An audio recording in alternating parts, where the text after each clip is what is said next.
Hey, listen, you see this little game we have over here? Yeah. That's what they call the African Dodger. Oh. Now, I usually have a little color boy that stands behind there, places his head in the hole, and the natives come along and throw the balls at them. Oh. I sell them 3 balls for a nickel. Who doesn't love a fun day at the amusement park?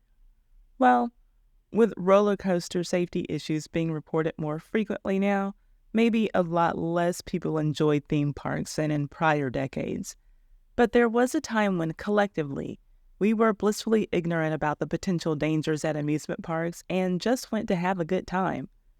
In the United States, adventure parks have existed in some form since the 1840s, and before that, there were always fairs, carnivals, festivals, and even church bazaars that people could attend to ride a ride, eat some calorie-laden treats, or play some games in order to win some prizes, or not even win prizes. And one of those games has a history in this country that goes back as far as amusement parks themselves. The game is called African Dodger. This is how it is played. The player pays a small price, usually a nickel or so, then is given 3 objects to throw at a target. The object might be something as soft as a raw or boiled egg. It could be something as hard as a softball, a rock, or a baseball. If the player hits the target, he or she might win a prize, like a stuffed animal, a cigar, or maybe a little money. Or, if the target is very unfortunate, the player with good aim might win more throws after successfully hitting the target. And the target was most typically a black male, young or old, who volunteered to be the target, or the African Dodger. The African Dodger would stand behind either a very thick canvas sheet or thick cardboard or thin wood with a hole cut out just large enough for him to stick his head through in order to show his face to the player or thrower. The player would aim and throw. The African Dodger would do his best to remove his face from the hole before whatever was being thrown could hit him. Most often, the player would miss.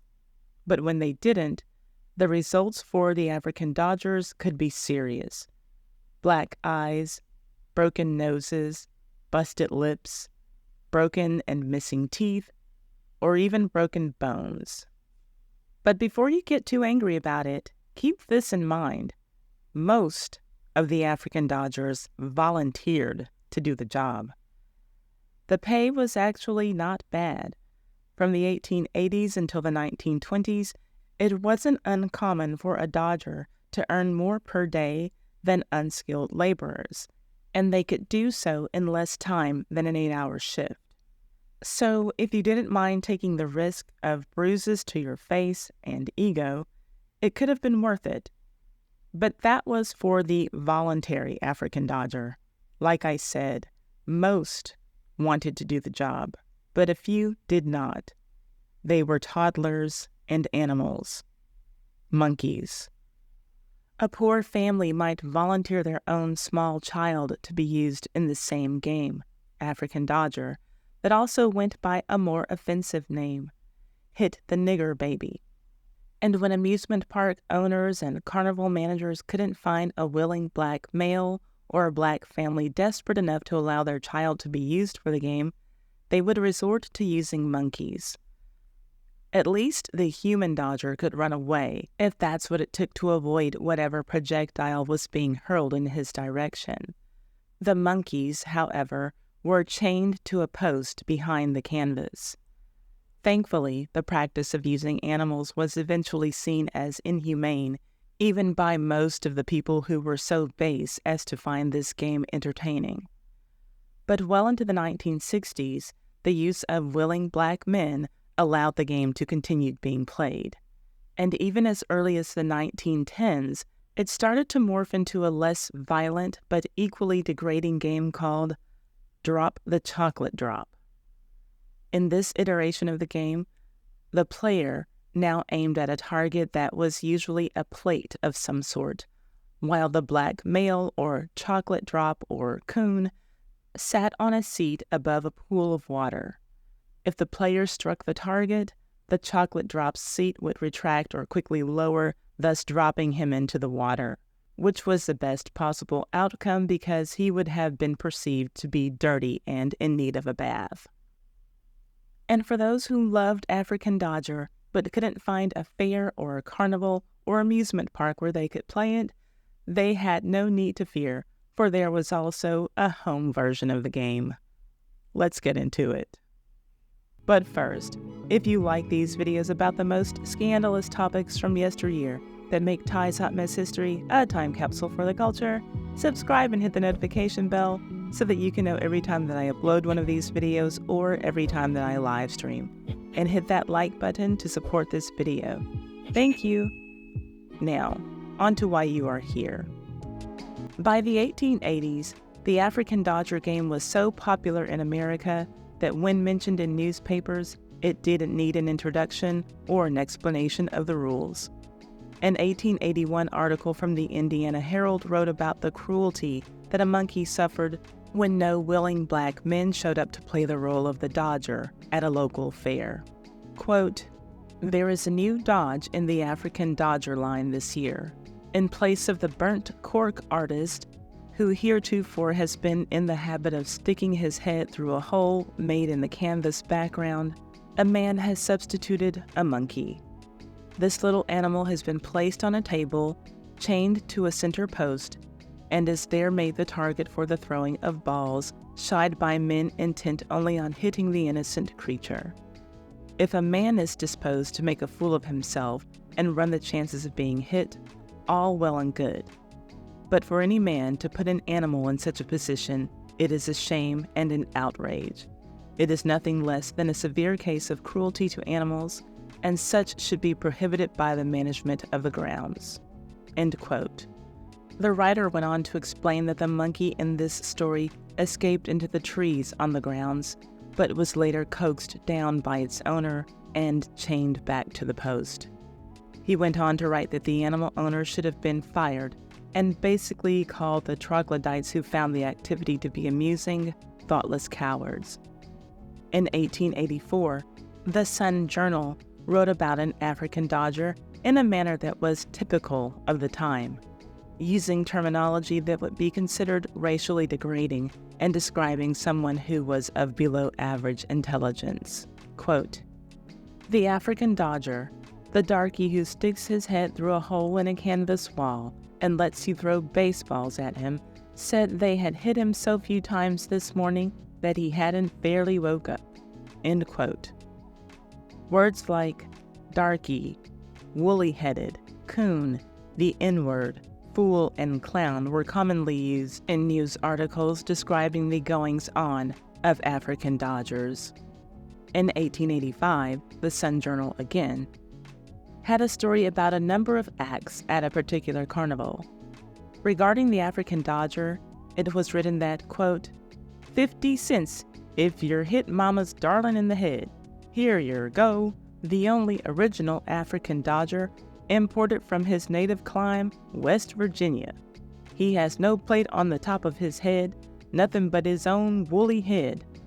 This is what greets every man, woman, and child arriving at the main entrance of the grounds. We look with curiosity to see who Mama's darling is. There stands a Negro 6'6" with a mouth from ear to ear. A front tooth is gone, and through this aperture he squirts a stream 1/4 of an inch in diameter. 3 for $10 and 50 cents if you hit him on the head. One customer stepped up, and the black imp sticks his head through the hole in the canvas. Whack, whack, whack. End quote. The story went on to say that the woolly head was struck, and it sounded like a sledgehammer hitting a ledge. Then in December of 1893, Bloomingdale's ran a sale on the home version of the game, just in time for little ones all over the country to practice hitting a Negro in the head by Christmas morning. It was advertised as, quote, one of the new toys this season, end quote, and it sold for a very affordable 69 cents. Adjusted for inflation, that's roughly $24 today in 2023. And then, in 1903, there was a Midway, which is just a touring exhibition show, that went through Buffalo, New York. This one was the Sprudel's show, and it was supposed to be an attraction for history lovers. Among its attractions were a carriage that belonged to George Washington and another carriage built for the Queen of Spain in 1712.